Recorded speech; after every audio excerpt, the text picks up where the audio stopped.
The black sand beaches of Iwo Jima stretched before them, like a gateway to hell itself. February 19, 1945. 70,000 United States Marines prepared to storm an island, barely 8 square miles in size, a volcanic rock in the middle of the Pacific Ocean that would become hallowed ground, soaked in the blood of America's finest. But this story is not just about tactics and weaponry, not merely about strategic positions and military objectives. This is a story about something the Japanese High Command never understood, something they dismissed with contempt, something they mocked as weakness. This is the story of faith under fire. In the Japanese military headquarters, senior officers studied their American adversaries with a mixture of professional respect and cultural disdain. They recognized the industrial might of the United States, the numerical superiority, the overwhelming firepower. But there was something about the American fighting man that puzzled them, something they considered a fundamental weakness. Intelligence reports, filtering back from previous island battles, carried a consistent theme. American Marines prayed, they carried Bibles, they attended religious services before battle, they invoked the name of their God. To the Japanese commanders, steeped in the warrior code of Bushido, this reliance on a foreign deity seemed like a crutch, a sign of spiritual weakness, an admission that these men lacked the inner strength that came from total devotion to the emperor and absolute acceptance of death. General Tadamichi Korebayashi, the brilliant and pragmatic commander of Japanese forces on Iwo Jima, was not a man given to religious mockery. He was a soldier's soldier, a thinking man's general who had spent time in the United States and understood Americans better than most of his peers. But even Korebayashi, in his private writings and communications, noted with what he considered bemusement the American attachment to Christian faith. Other Japanese officers were far less diplomatic. In officer clubs in Tokyo, in bunkers across the Pacific, the Japanese military elite spoke with derision about American soldiers who needed to pray to feel brave, who required the promise of heaven to face death, who could not simply accept their fate with stoic resignation like a proper warrior. This mockery was based on a fundamental misunderstanding. The Japanese saw faith as a substitute for courage. The Marines knew it as the source of courage itself. To understand what happened at Iwo Jima, you have to understand who these Marines were. They were not professional soldiers in the traditional sense. Most were volunteers, young men barely out of their teens, who had left farms in Iowa, factories in Detroit, fishing boats in Massachusetts, cattle ranches in Texas. They came from every corner of America, from cities and small towns, from wealth and from poverty, and the vast majority of them came from Christian homes. Not the casual Christianity of Sunday social clubs, but the deep-rooted faith of a nation that still said grace before meals, that still attended Wednesday night prayer meetings, that still believed in absolute moral truths, in good and evil, in right and wrong, in heaven and hell. These young men had been raised on Bible stories. They knew about David facing Goliath. They knew about Joshua at Jericho. They knew about Daniel in the lion's den and the 3 men in the fiery furnace. These were not just ancient tales to them. These were examples of God's faithfulness, proof that the Almighty stood with the righteous in their darkest hours. When they shipped out to the Pacific, they carried these stories in their hearts as surely as they carried ammunition in their packs. The Marine Corps did not discourage this faith. It nurtured it. Every Marine division had its chaplains, men who wore the uniform but carried no weapons, who went into battle armed only with faith and the determination to provide spiritual comfort to the dying and strength to the living. The chaplain corps was a mixed group. There were Catholic priests who had left parish assignments to serve their country. There were Protestant ministers from Baptist, Methodist, Presbyterian, and Lutheran churches. There were Jewish rabbis, and they all understood that their mission was not to convert but to sustain, not to preach doctrine, but to provide the one thing that every man facing death desperately needs: hope. Father Charles Suver was one of these chaplains. He had joined the Marines in 1943, a young Jesuit priest from Wisconsin who felt called to serve with the men who would be doing the hardest fighting. By the time Iwo Jima came around, he had already been through campaigns in the Marshall Islands. He had held dying men in his arms, had whispered prayers over bodies torn beyond recognition, had written countless letters to mothers and wives and girlfriends back home. He knew what war was, and he knew what these men needed. In the days before the invasion, Father Suver moved among the troops crammed aboard the transport ships. The men were scared. They tried to hide it behind bravado and crude jokes, but fear filled the air like humidity before a storm. They had heard the rumors about Iwo Jima.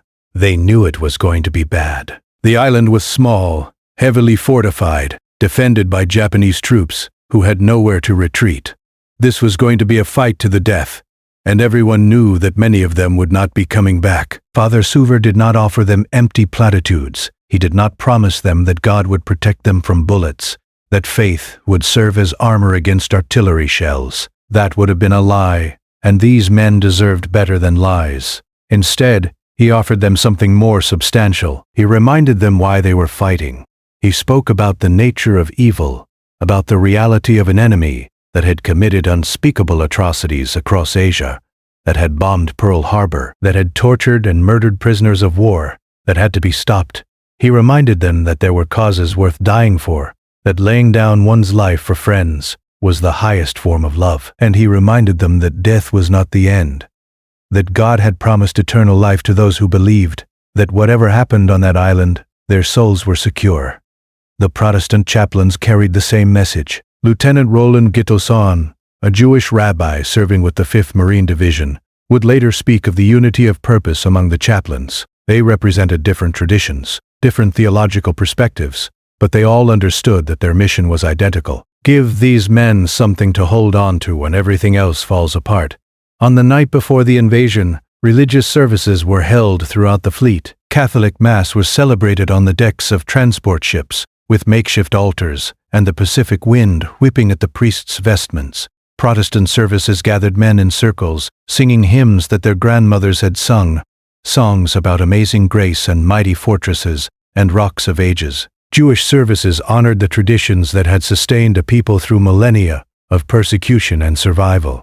And in the quiet spaces between organized worship, individual Marines knelt by their bunks, pulled out Bibles or rosaries or prayer books, and talked to God in their own words. What were they praying for?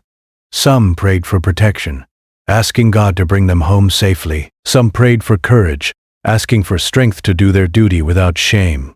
Some prayed for their families, asking God to comfort their mothers and fathers if the worst should happen. And some prayed with the simple honesty of men facing death, admitting their fear, confessing their sins, seeking peace with their Maker before stepping into the unknown. The Japanese commanders monitoring American radio traffic and observing American preparations through binoculars and periscopes noted these religious activities with the same contempt they had shown before. To them, it confirmed what they already believed. These Americans were soft. They needed their God because they lacked the warrior spirit. They would break under pressure because they did not have the absolute conviction that came from emperor worship and the samurai tradition. They could not have been more wrong. When the first wave hit the beach on the morning of February 19th, the Marines encountered something they had never seen before. The Japanese did not contest the landing. No massive artillery barrage greeted them as they climbed out of their landing craft. No machine gun fire swept the beach. The Marines advanced inland from the water's edge, struggling through volcanic ash that swallowed their feet and made every step an exhausting effort. Some of them began to think that maybe the preliminary bombardment had done its job, that maybe Japanese resistance had been crushed. Then all hell broke loose. General Kuribayashi had planned this perfectly. He had let the Marines land, let them crowd onto the beach, let them move inland where they could not retreat quickly. Then he unleashed everything he had. Artillery shells began falling with devastating accuracy.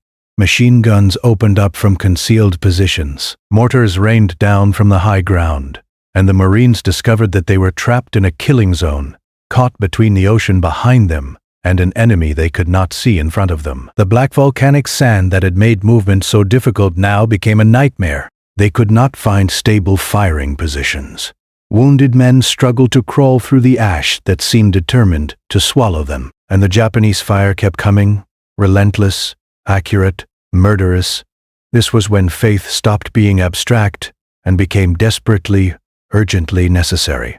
Corpsmen, The Navy medics who served with the Marines moved through that hell trying to save lives. Many of them were deeply religious men who had volunteered for medical service as an alternative to combat roles, but who discovered that corpsmen faced danger just as extreme as any rifleman. They ran into fire to reach wounded Marines, exposed themselves to enemy guns while administering first aid, dragged injured men to whatever cover they could find. And as they worked, many of them prayed out loud, invoking God's help as their hands worked frantically to stop bleeding, to treat sucking chest wounds, to inject morphine, to save lives that were slipping away.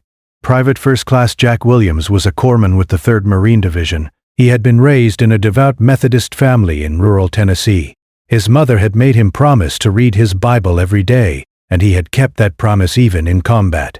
On Iwo Jima, during those first terrible hours, Williams moved from wounded man to wounded man, seemingly oblivious to the bullets snapping past his head and the shell fragments whining through the air. Other Marines later reported hearing him pray as he worked, not quiet whispered prayers, but loud declarations of faith. "God is with us," he shouted over the sound of gunfire. "The Lord is our strength." When a Marine near him was hit and began screaming, Williams crawled to him through a hail of machine gun fire, talking the whole way, not to the Marine but to God. "Lord, give me strength. Lord, guide my hands. Lord, save this man." Williams saved that Marine's life, stopped the bleeding from a devastating leg wound, got him stabilized for evacuation. Then he moved on to the next casualty, and the next, and the next. He worked for 18 straight hours that first day, sustained by adrenaline training and an unshakable conviction that God had placed him exactly where he needed to be. He survived Iwo Jima and received the Navy Cross for his actions, but he always insisted that it was not his courage that saved those men. It was faith that God would not let him fail. The chaplains were there too, in the middle of the carnage.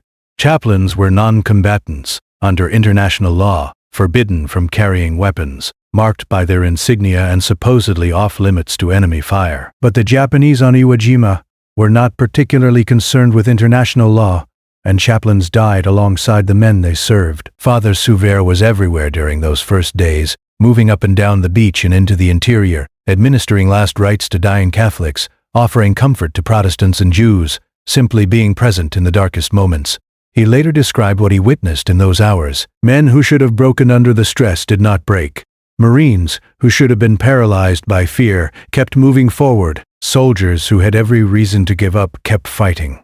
And again, Father Souver saw the same thing. These men were drawing on reserves of strength that went beyond physical training or unit cohesion or even survival instinct. They were drawing on faith. One incident stuck with him for the rest of his life. A young Marine, barely 19 years old, had been hit by shrapnel. The wound was mortal.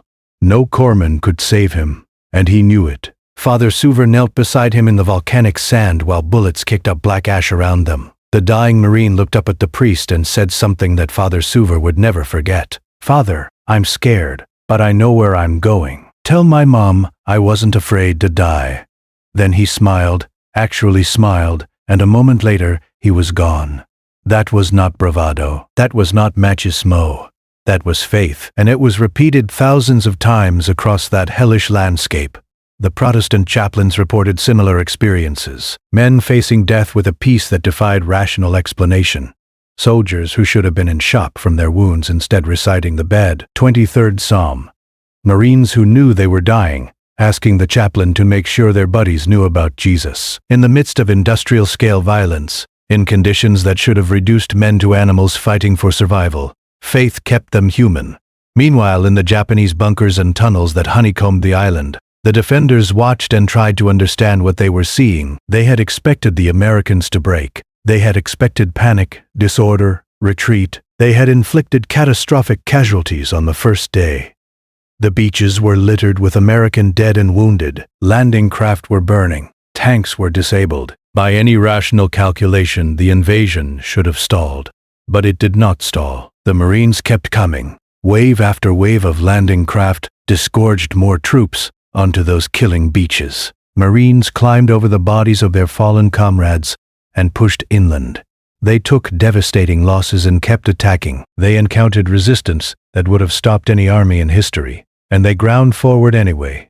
And the Japanese commanders, watching through periscopes and firing slits, began to realize that they had miscalculated something fundamental about their enemy. These Marines were not fighting like men who expected to survive. They were fighting like men who had made peace with death, and that made them unstoppable. Lieutenant Colonel Chandler Johnson understood what was happening. He commanded the 2nd Battalion, 28 Marines, one of the units tasked with taking Mount Suribachi, the volcanic cone that dominated the southern part of the island.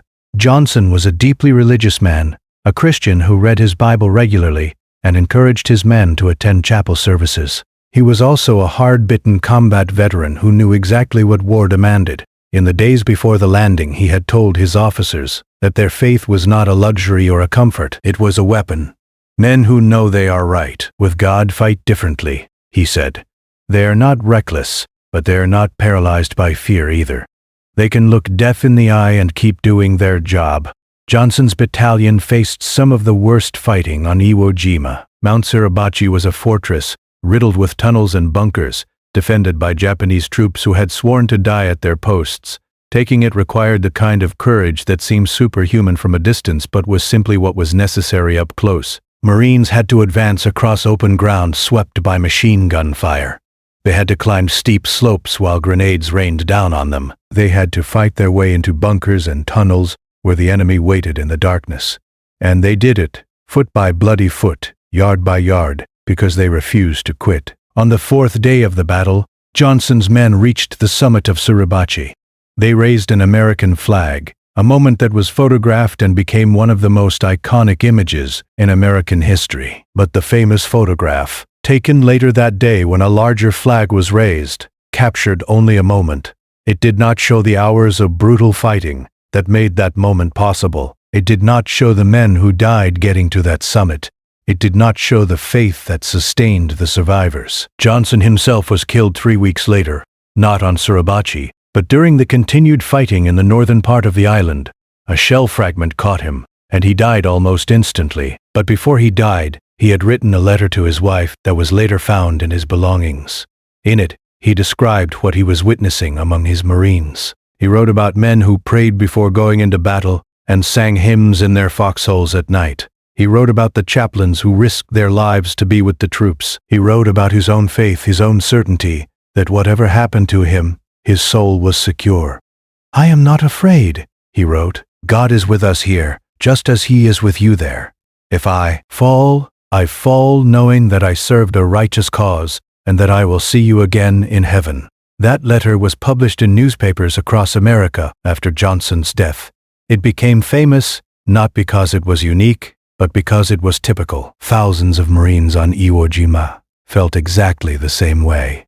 The battle for the northern part of the island turned into a nightmare that lasted for weeks. Unlike the dramatic assault on Suribachi, the fighting in the north was a grinding, exhausting slog through terrain that favored the defenders at every turn. The Japanese had created an underground fortress with tunnels connecting positions, with multiple firing ports for every bunker, with pre-sighted artillery targeting every avenue of approach. General Kuriyoshi had ordered his men to make the Americans pay in blood for every yard of ground, and they followed those orders with fanatical dedication. The Marines advanced using flamethrowers and demolition charges, tactics that were brutally effective but required men to get close to enemy positions, exposing themselves to point-blank fire. Death came in 1,000 ways. Snipers picked off men from concealed positions. Artillery shells arrived without warning. Machine guns swept entire areas. Grenades were rolled into Marine positions from tunnel entrances that appeared and disappeared. And through it all, the Japanese defenders fought with a determination born of their own faith, their belief in the emperor, and the righteousness of their cause. But here is where the fundamental difference between the two faiths became clear. The Japanese soldiers on Iwo Jima fought with the courage of men who expected to die and considered death the ultimate honor. The Marines fought with the courage of men who wanted to live but were willing to die if necessary. That distinction mattered. Japanese soldiers, when their position became untenable, often chose death over surrender, dying in suicidal charges or killing themselves rather than being captured. Marines, when their position became untenable, fell back, regrouped, and attacked again. They were not fighting to die. They were fighting to win, and their faith gave them the strength to endure setbacks without losing hope. Private First Class Hershel Williams embodied this spirit. Williams was a flamethrower operator, one of the most dangerous jobs in the Corps. Flamethrower operators had a life expectancy measured in minutes once they engaged the enemy. The tanks of napalm on their backs were obvious targets, and if hit, they would turn the operator into a human torch. Williams knew the odds. He was also a devout Christian who had grown up in West Virginia, the son of a coal miner, raised in a strict Baptist tradition that emphasized personal salvation and absolute trust in God. On February 23rd, Williams' unit was pinned down by intense fire from a complex of Japanese bunkers. Marines were dying, unable to advance or retreat. Williams looked at the situation, said a quick prayer, and made a decision. He was going to take out those bunkers, or he was going to die trying. He asked God for strength, checked his equipment, and moved forward. For 4 hours, Williams assaulted Japanese positions single-handedly.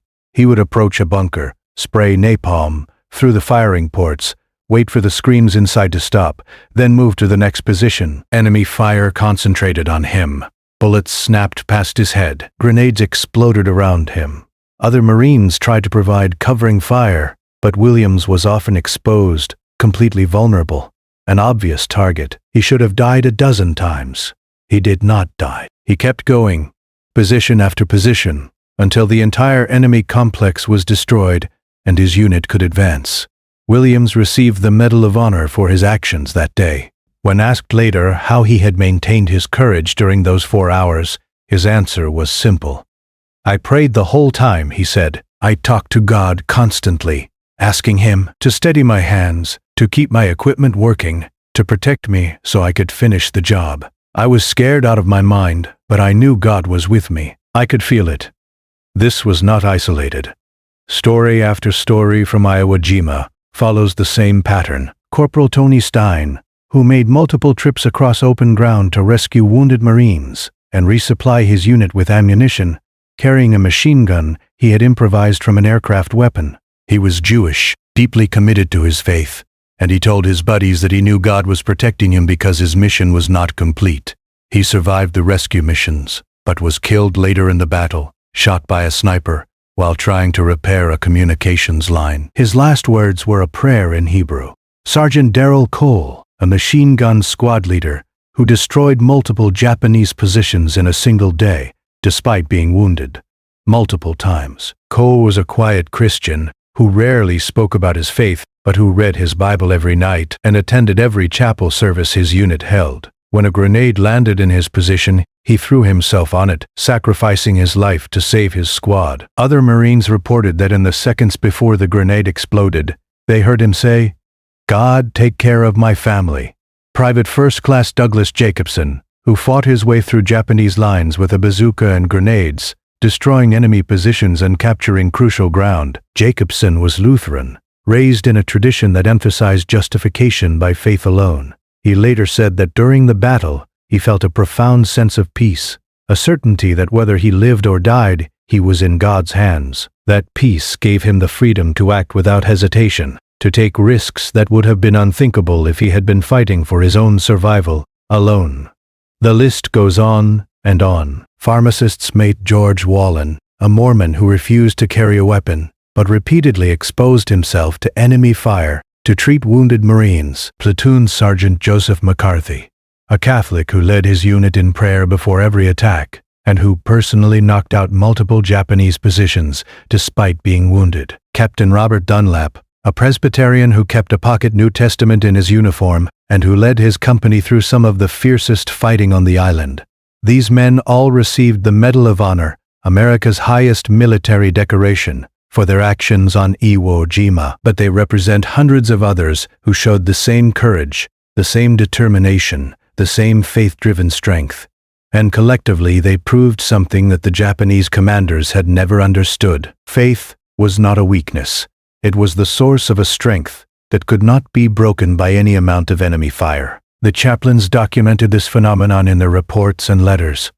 Father Suver wrote extensively about what he witnessed. He described men who faced death with a calmness that seemed impossible given the circumstances. He described dying Marines who spent their last moments not cursing or crying but praying, either for themselves or for their buddies. He described the way faith created bonds between men that went deeper than mere unit cohesion, a shared conviction that they were part of something larger than themselves, something eternal. The Protestant chaplains reported the same observations. Lieutenant Commander Roland Gittleson, the Jewish rabbi who served with such distinction that he was later asked to deliver the dedication speech for the 5th Marine Division Cemetery, spoke about the unity that faith created. Christian, Jew, it did not matter. Men who believed in God, who took their faith seriously, fought with a moral clarity and a sense of purpose that sustained them through conditions that would have broken men relying only on their own strength. The Japanese noticed. Intelligence captured later in the war, documents found in bunkers and headquarters, revealed a growing confusion among Japanese commanders about American resilience. They had inflicted unprecedented casualties. They had fought with suicidal determination. They had used tactics that should have stopped any enemy advance. But the Marines kept coming. Reports from Japanese officers on Iwo Jima, messages sent to Tokyo before communications were cut off, expressed bewilderment. The Americans absorbed casualties that would destroy any normal force and continue attacking. One report stated, "Their morale does not break. We cannot understand the source of their strength." Some Japanese officers began to reassess their earlier mockery of American faith. A very few, began to suspect that they had misunderstood something fundamental. The Americans were not praying because they were weak. They were praying because they understood where real strength came from. But this realization came too late. By the time Japanese commanders recognized their error, the battle was already lost. The fighting on Iwo Jima lasted 36 days. The Marines lost nearly 7,000 killed and 19,000 wounded. The Japanese lost virtually their entire garrison, over 18,000 men. It was one of the costliest battles in Marine Corps history, but it was also one of the most important. Iwo Jima provided air bases that allowed American bombers to strike Japan with fighter escort and gave damaged aircraft a place to land on the way back from bombing runs. By the end of the war, thousands of American airmen owed their lives to those airstrips on Iwo Jima. The blood spilled on that island saved countless lives in the long run. But beyond the strategic importance, Iwo Jima demonstrated something about the nature of courage and the source of strength in combat. The Marines who fought there were not supermen. They were ordinary young Americans thrust into extraordinary circumstances.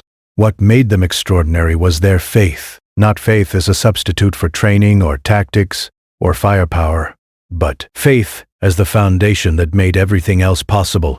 Faith that gave them courage when their bodies wanted to run. Faith that gave them strength when their muscles were exhausted. Faith that gave them hope when everything around them spoke of death and destruction. The Japanese had mocked this faith. They had seen it as weakness. They had believed that men who needed God lacked the inner strength of the true warrior, and they had been proven catastrophically wrong. The Marines at Iwo Jima showed that faith does not make men weak.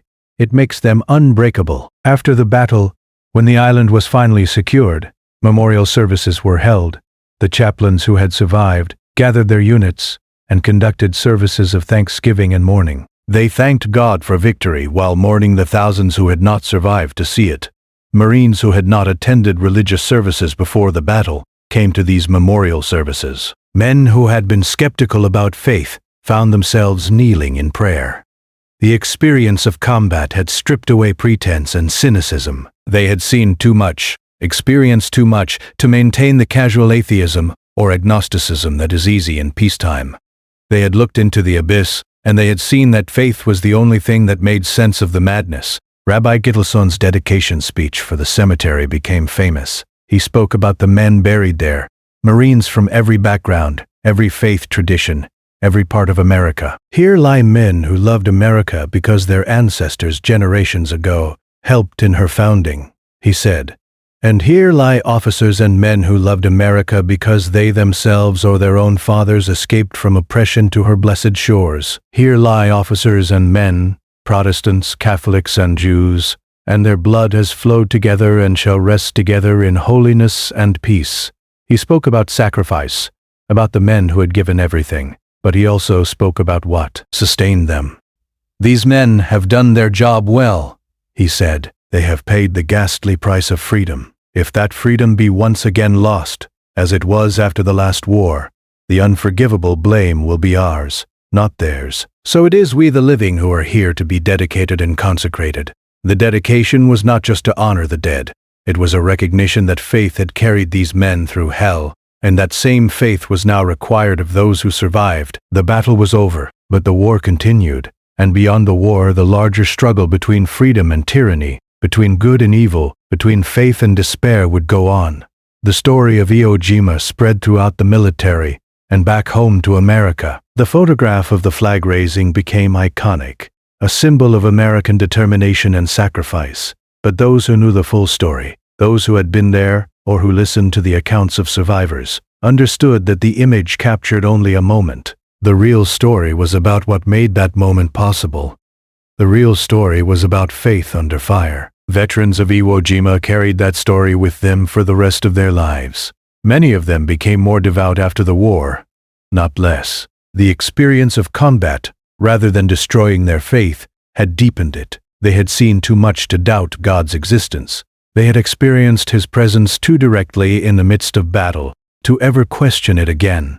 They had watched men die with prayers on their lips, had felt strength flow into them when they should have been empty, had survived when survival seemed impossible. And they knew, with a certainty that could not be shaken, that faith was real, that God was real, that everything they had been taught in Sunday school and church and Bible study was true. This faith shaped post-war America in ways that are difficult to quantify but impossible to deny. The men who came home from Iwo Jima and the other battles of World War II brought their faith with them. They became pastors and deacons and Sunday school teachers. They raised their children in the church. They built the religious infrastructure of mid-century America, the churches and Christian schools and mission organizations. They voted their values and cools va. They shaped culture, and they passed down their stories. Stories about what faith could do, what it had done, how it had sustained them in their darkest hours. Hershel Williams, the Medal of Honor recipient who had assaulted those Japanese bunkers with a flamethrower,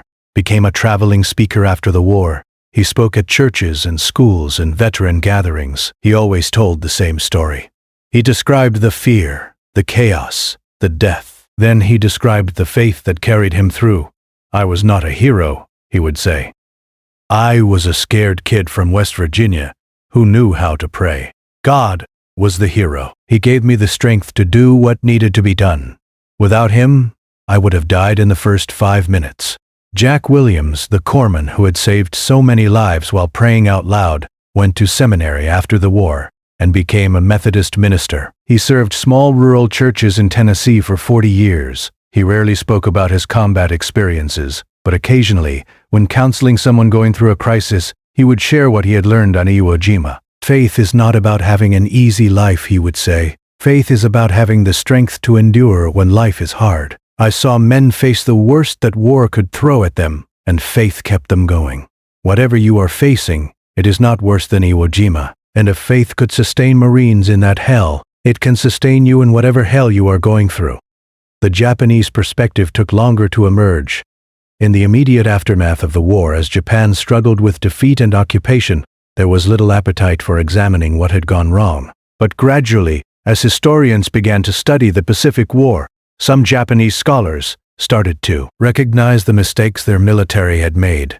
One of those mistakes was the fundamental misunderstanding of American motivation and morale. A Japanese historian writing in the 70s analyzed the Battle of Iwo Jima and came to a striking conclusion. The Japanese military, he wrote, had assumed that American individualism and materialism would make American soldiers weak in the face of determined resistance. They had believed that men who valued personal survival and comfort over collective duty would break when casualties mounted.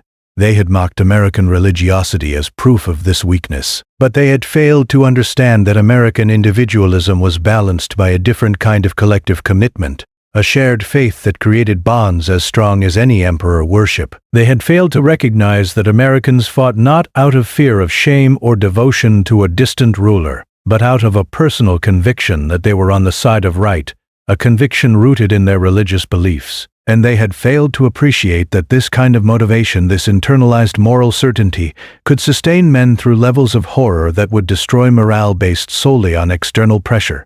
The mockery of Christian Marines had been based on a category error. The Japanese had seen faith as a crutch, when it was actually a foundation. They had interpreted prayer as a sign of weakness, when it was actually an expression of strength. And they had paid for this misunderstanding with the lives of 18,000 men and the loss of a strategically crucial island. The lessons of Iwo Jima extended far beyond World War II, when American forces faced adversity in Korea, in Vietnam, in the Middle East. The pattern repeated. Faith sustained soldiers through difficult deployments, through combat stress, through loss and grief and fear. Military chaplains remained a crucial part of every service branch, providing spiritual support that commanders recognized as essential to maintaining morale and combat effectiveness. And time and again, when researchers studied what made some soldiers resilient in the face of trauma, while others struggled, they found that faith was a key variable. Soldiers with strong religious beliefs recovered faster from combat stress, were less likely to develop post-traumatic stress disorder, and reported higher levels of meaning and purpose, even after experiencing horrific events. This was not because faith protected them from suffering. The Marines at Iwo Jima suffered terribly. Many of them carried physical and psychological scars for the rest of their lives. But faith gave their suffering meaning. It provided a framework for understanding why bad things happen, what purpose can be found in pain, how to continue living after experiencing the worst that life can offer. It answered the question that haunts every combat veteran. Why did I survive when so many others died? Faith provided an answer. You survived because God has more for you to do. Honor the dead by living well. Serve others with the life you have been given. Your survival was not random. It was purposeful. The families of those who did not survive found similar comfort in faith when mothers and fathers received the telegrams informing them that their sons had been killed in action. Their faith gave them a way to endure the unbearable grief. They could believe that their boys had died for a righteous cause, that the sacrifice had meaning, that they would see their sons again in heaven. This was not cheap comfort. The pain was still real, the loss still devastating. But faith prevented that pain from becoming despair, that loss from becoming meaningless. Churches across America held memorial services for the Iwo Jima dead. Pastors and priests stood in pulpits and tried to make sense of the carnage, tried to comfort congregations that had lost sons and brothers and neighbors. They spoke about sacrifice and duty and honor, but most of all, they spoke about faith. They reminded their congregations that Jesus Christ had promised eternal life to all who believed in him. They proclaimed that death was not the end, that the grave was not the final word, that resurrection was real and certain, and they urged the living to live in a way that honored the sacrifice of the dead, to maintain the faith that had sustained those young Marines in their final hours. The cultural impact of this faith-centered narrative of World War II shaped American identity for generations. The greatest generations, as they came to be known, were defined not just by their willingness to fight, but by the values that motivated their fighting: faith, family, duty, honor, sacrifice. These were not empty slogans. They were lived realities, proven on battlefields like Iwo Jima. And when that generation spoke about their experiences, when they told their children and grandchildren about what they had endured and why it had mattered, faith was always central to the story. This created a particular kind of American civil religion, a shared narrative about the nation's purpose and destiny that was deeply intertwined with Christian faith. It was a nation under God, founded on religious principles, sustained by faith in difficult times, destined to be a beacon of freedom to the world. The Marines at Iwo Jima became symbols of this narrative. They had faced evil and prevailed. They had suffered and endured. They had died and, through their sacrifice, had secured freedom for others. And throughout it all, they had maintained their faith, had prayed and worshipped and trusted God even in the valley of the shadow of death. Critics would later challenge this narrative, pointing out that it glossed over America's flaws and failures, that it conflated national interest with divine will, that it risked making God into an American mascot. These critiques had merit, but they missed something important about what faith actually meant to the Marines at Iwo Jima. These men were not fighting because they thought God was on America's side. They were fighting because they believed in absolute moral truths, in the reality of good and evil, in the duty to stand against wickedness, regardless of the cost. Their faith was not nationalistic. It was universal. They believed that human beings were created in the image of God, that every life had infinite worth, that freedom was a divine gift that tyrants had no right to steal. They fought not to expand American power, but to stop an empire that was committing atrocities across Asia. And they found the strength to continue fighting, to endure unimaginable hardship, to risk and often give their lives, not because they thought God guaranteed their victory, but because they believed that their cause was just and that God would honor their faithfulness whether they lived or died. This distinction is crucial. The faith that sustained the Marines at Iwo Jima was not a prosperity gospel that promised health and wealth and success. It was a suffering gospel, a theology of the cross that recognized that following God often leads through valleys of deep shadow, that doing the right thing frequently requires sacrifice, that faith does not exempt believers from pain but gives them the strength to endure pain with purpose and hope. The Marines who prayed on those black beaches were not asking God to make their lives easy.